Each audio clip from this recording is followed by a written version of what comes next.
thank all of you for taking the time to travel from all over this country and maybe some from outside the country. So it's a real pleasure to have everybody here. And I want to ask everyone to take a look at the new bride and groom up there. Yeah.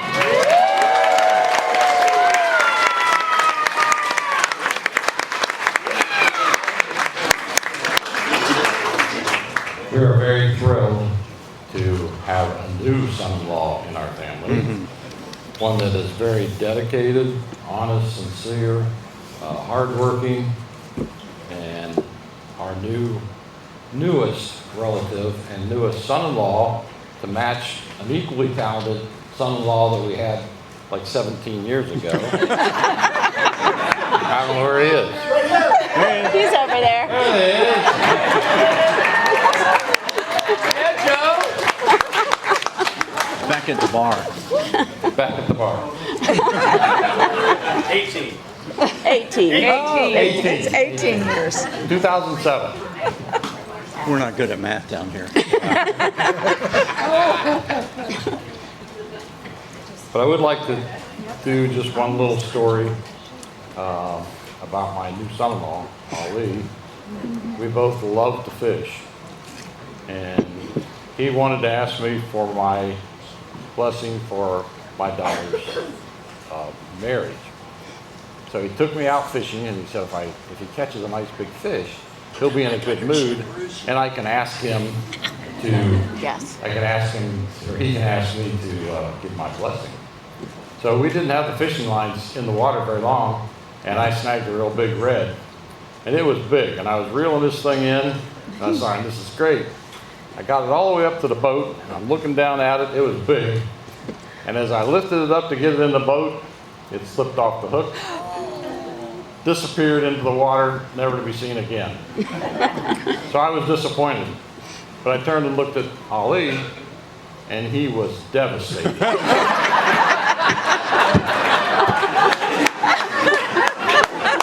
Not only did I not catch a fish, I let it get away. I said, Ali, we can catch more. He said, no. He says, I have something that I have to ask you. I said, oh, okay. And he says, I dearly love your daughter.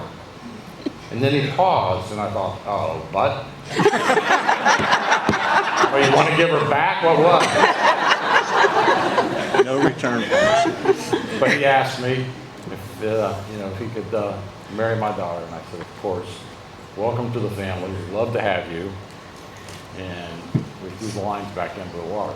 And I still didn't catch any big fish. But I do want to, again, thank everybody for coming.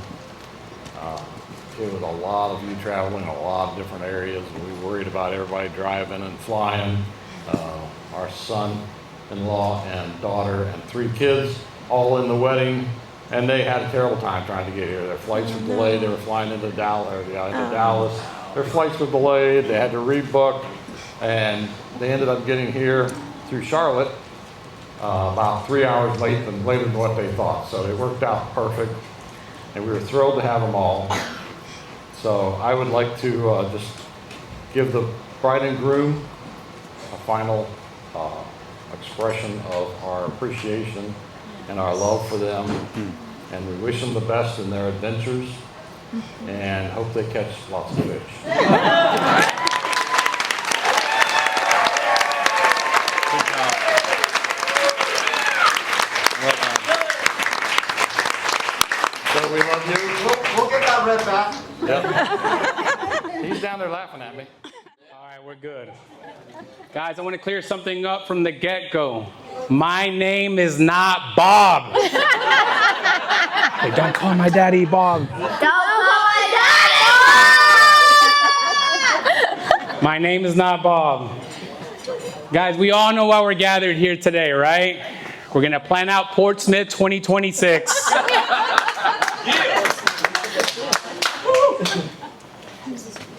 It's impossible to articulate what I'm trying to say because it's literally impossible to to give accolades to someone that I've admired, looked up to my entire life. My big brother. Guys, everyone, let's give him a hand.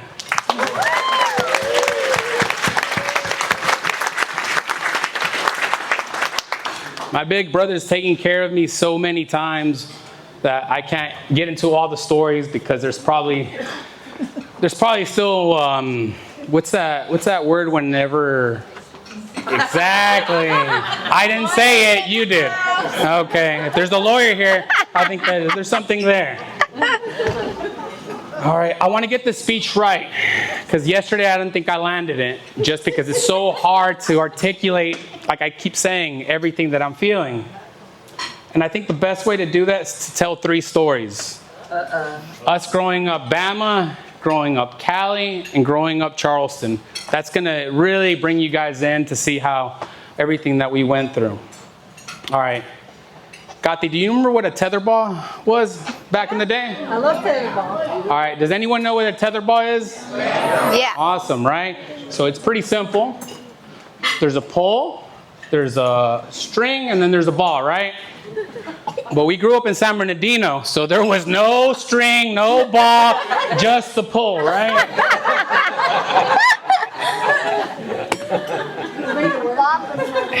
And then one day, I was about Christian's age, and then Ali was like a little spider monkey hanging out from it, swinging around. And I was just kind of looking at him, picking my nose, like, what's he doing? He's swinging this thing on this thing because it's in a tire, it's set up. And then next thing you keep swinging on it, and I'm looking at him, and then whoop, boom, I'm out. Knock me out. Ali's swinging, and the next thing you know, I open my eyes. Ali's standing over me like, oh, man. And I'm just, in shock that I didn't meet St. Peter, right? Like, this was it. So Ali picks me up, takes me to the house, and I'm eating it all up, right? Because my big brother's taking care of me, right? And then I've lost 5 years of memory by this point. So I don't know idea what my name is. Ali takes me in, goes into the refrigerator. Mi padrino and mi madrina were there just visiting us, so there was a full case of beer. Budweiser's. Ali grabs a Budweiser and puts it on my head, and I'm still wondering what's going on because I'm still just out of it. And I'm eating it all up because you know what? Someone that I admired my entire life is taking care of me, right? Like someone that looked out for me my entire life, probably changed my diapers when I was a kid, probably everything, just, is taking care of me. Then he opens it up and gives me a couple horns off of it. Haley, Shishi, that's how you acquire a taste of beer. Start them off young, all right? All right. So all these stories are coming back, and I'm doing the best I can to just, show them. Another story that we can, and Dago probably remembers this, we all played soccer in the neighborhood. Ali was the best soccer player in town, played for the Lions. Guys, played for the Lions, was just a baller everyone looked up to.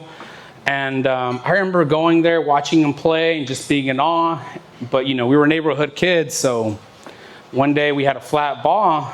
And the weird part about it, got these seeing all this unfold. So we grab the soccer ball, we make a bigger hole.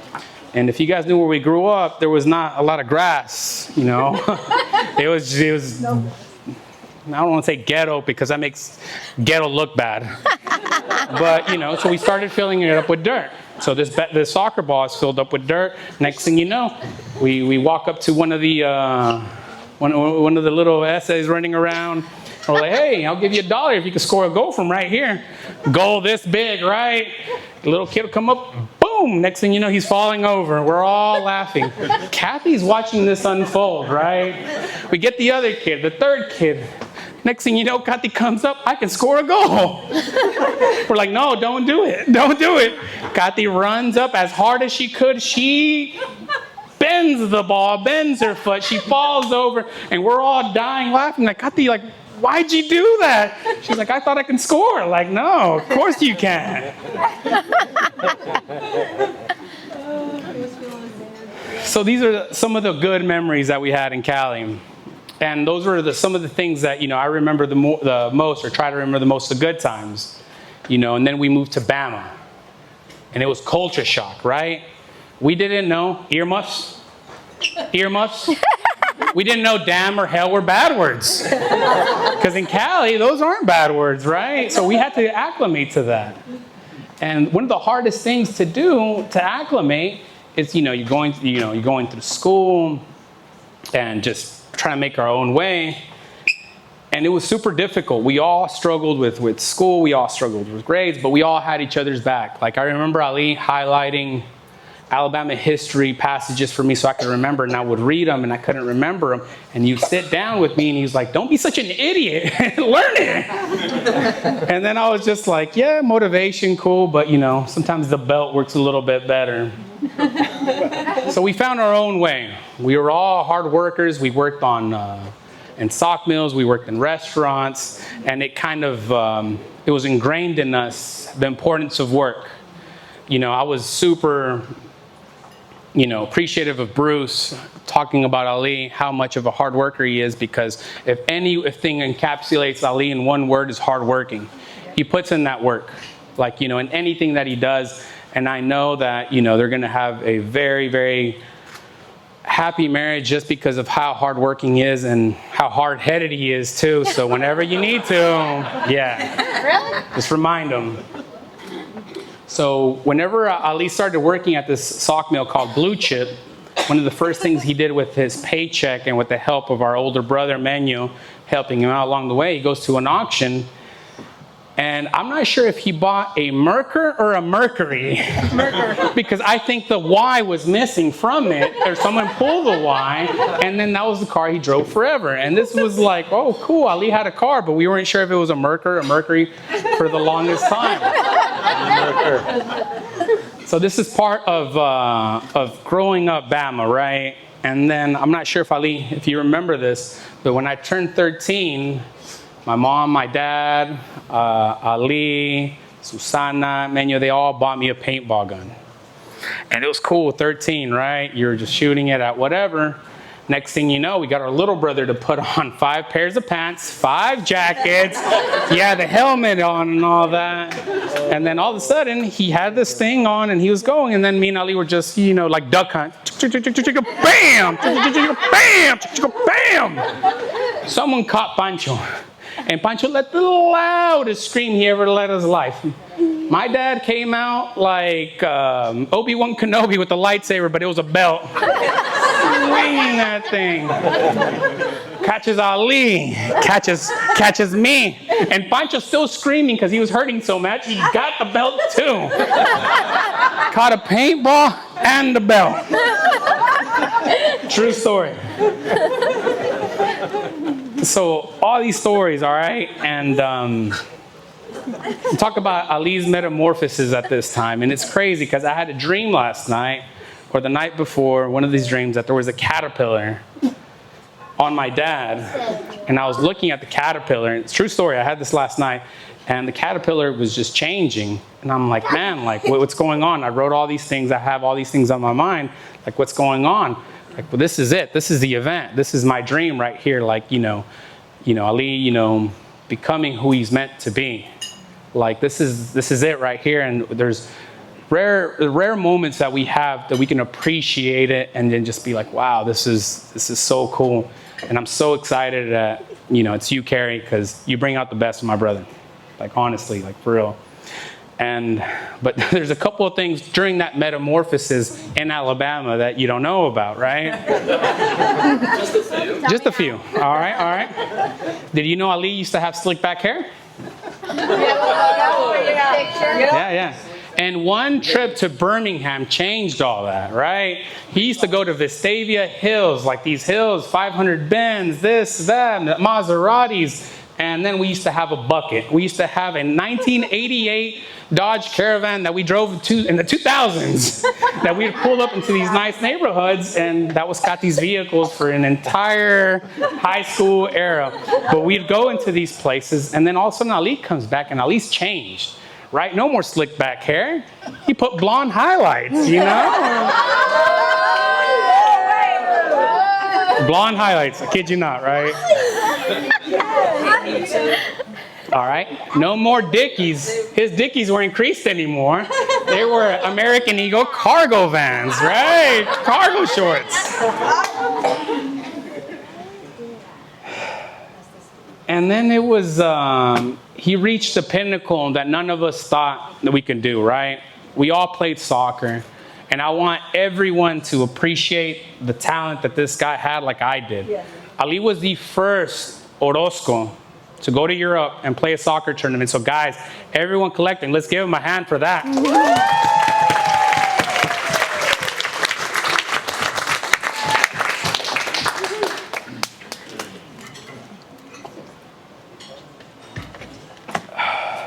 And through that hard work, through that dedication, through those principles that our parents taught us, my mom, my dad, that we adore and we owe everything to, through God's goodwill, through everything, they gave us these morals, these principles that we all need, right? Because we all need a foundation. We all need a pull from somewhere when times get tough, right? Because whenever that curtain is pulled, whenever that chair breaks, you need to go from somewhere. And those are those principles that keep us going. Those are the things that keep us grounded, that make us who we are to this day. And Ali surprised us all, and he was able to receive a scholarship to play for the Citadel, and we were all super, super stoked. We all just were in joy.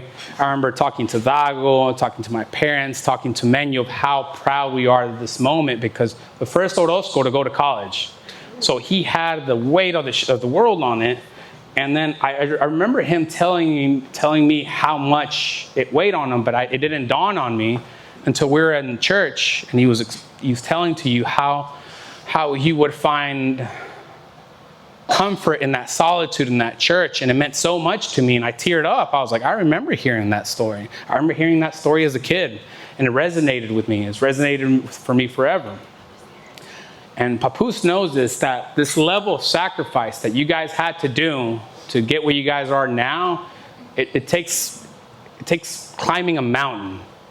Because like what I did as a sacrifice, I didn't have to sweep the halls. I didn't have to sweep the barracks. Me and Eli watched The Sopranos reruns when we got bored, right? Like we didn't have to do that, right? Like whenever, we didn't want people to yell us, called in sick, my ankle's hurting. I don't want to go to practice anymore, right? But Ali had that grind. He had that grit to get him through where he was at. And it made a man out of him. It made a man out of Papoose. And they graduated, right? And that summer, what the only thing they did after that summer was practice salsa all night. It was practicing salsa all night. We gotta be looking at them. They'd be standing in front of a mirror. Yeah. What was the name of the group you belonged to, Pop? La Rueda? I don't recall. So it was just dancing in front of a mirror, and I was like, what happened to the man that the Citadel produced to this guy that's just dancing in front of a mirror all night, man? It was a little wild. And then to get to the next part, I'm just gonna say yada yada yada. Because there's a lot of stuff that that happened in between then. But what I want to tell Carrie is that Carrie, on Orozco, we practice moderation, right? That's what you are, right? We never drink in excess.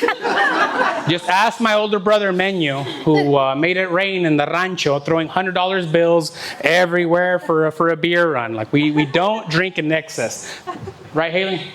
We don't. That's just not part of us, right? And Orozco is always logical. Ask Corey. Hey, Catalina, let me help you with your boots. Okay, Mr. Silverman.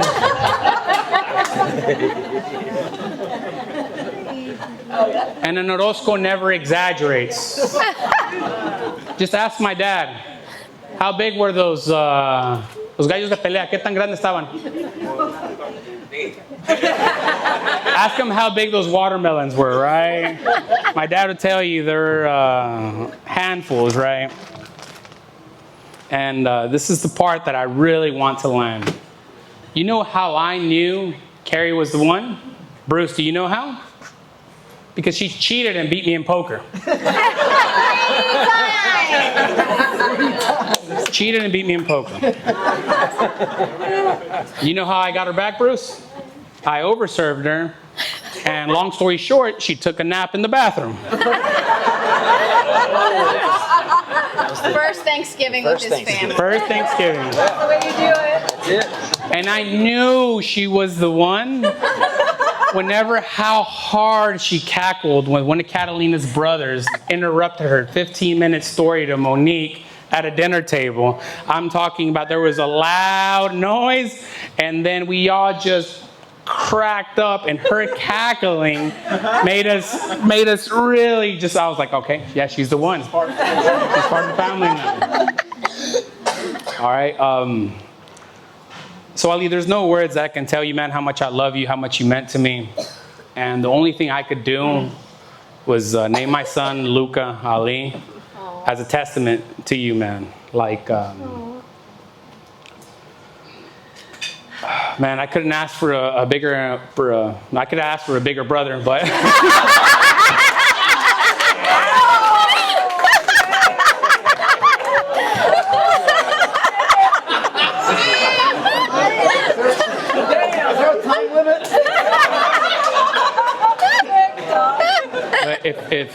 If you were wearing Dickies, I was wearing Dickies. If you were going to school, I was going to school. Just know, if it wasn't for you, man, I wouldn't be here. Guys, love you. Love you, man. Fucking love you. Thank you for that. That was fucking special. Thank you. He's gold, and you guys are going to appreciate him, and you guys are going to love him like a son for the rest of your life. So congratulations, and thank you for giving me the best sister I can ask for. Thank you.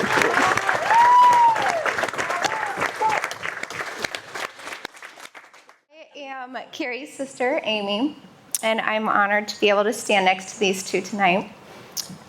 Growing up as Carrie's younger sister, I've had a front row seat to all of her best qualities: her humor, her adventurous spirit, her stubbornness, her loyalty, and let's not forget her amazing dance moves.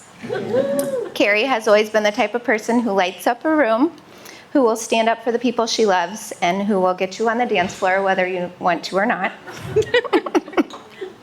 And then along came Ali. It was clear from the beginning that Ali was the one for her.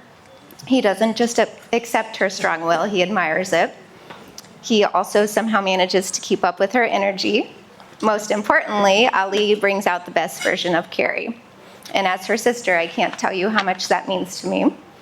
For years, I've watched Carrie give so much of herself to others, and now she has someone who gives that same love back to her, equally, unconditionally, and with so much joy. Marriage isn't about finding someone you can live with, it's about finding someone you can't live without. And Carrie and Ali, you've clearly found that. Don't cry, it's gonna make me cry.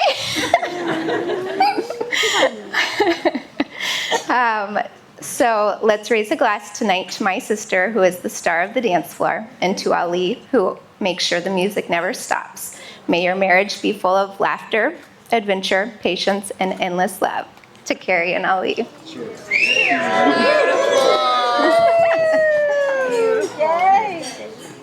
Okay, ahora en español. Not one short joke in there. De nada.